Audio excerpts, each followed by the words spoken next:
माणगाव तालुक्यातील कुंभेजवळच्या चन्नाट येथील राखीव वन परिसरात असलेल्या चढ उतारांवरून पर्यटक कुंडांमध्ये पोहण्यासाठी आणि उड्या मारण्यासाठी गर्दी करत आहेत। सध्या कोकण सृष्टी दाखवणाऱ्या ब्लॉगरचा सुळसुळाट झालाय।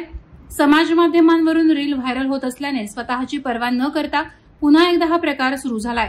त्यामुळे पुणे आणि मुंबई येथील काही पर्यटन करणाऱ्या समूहांनी देखील येथे विनापरवाना टूर सुरू केले आहेत। हा परिसर अत्यंत आव्हानात्मक असून याआधी या ठिकाणी अनेक दुर्दैवी घटना घडल्या आहेत। मिळालेल्या माहितीनुसार मुंबईमधील कॉलेजमध्ये जाणारी काही तरुण मंडळी या धबधब्यावर मौज मजा करण्यासाठी आली होती। त्यापैकी 22 वर्षीय ऋषी पथिपकाच्या अतिउत्साहीपणामुळे त्याचा करुण अंत झालाय। ऋषी हा सोशल मीडियावर अपलोड करण्यासाठी रील शूट करत होता। आपल्या मित्राला शूट करायला सांगून तो धबधब्याजवळ गेला आणि खवळलेल्या पाण्यात त्यानं सूर मारला आणि काही वेळातच नको ते घडलं।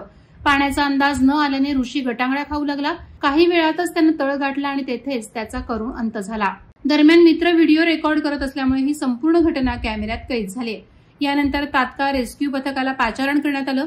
पथकानं अक्षरशः प्रयत्नांची शर्थ करून पाण्यातून ऋषीला बाहेर काढलं। त्याहून कठीण काम होतं जंगलातील खडतर मार्गातून ऋषीला मुख्य रस्त्यावर आणणं।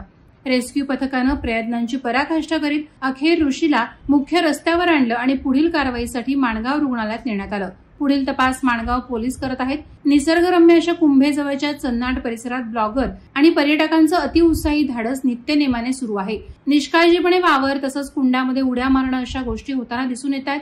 स्थानिक प्रशासन आणि वन विभागाने यावर त्वरित कारवाई करण्याची मागणी ग्रामस्थांनी केली आहे। वादळवारा लाईव्हसाठी न्यूज ब्युरो माणगाव।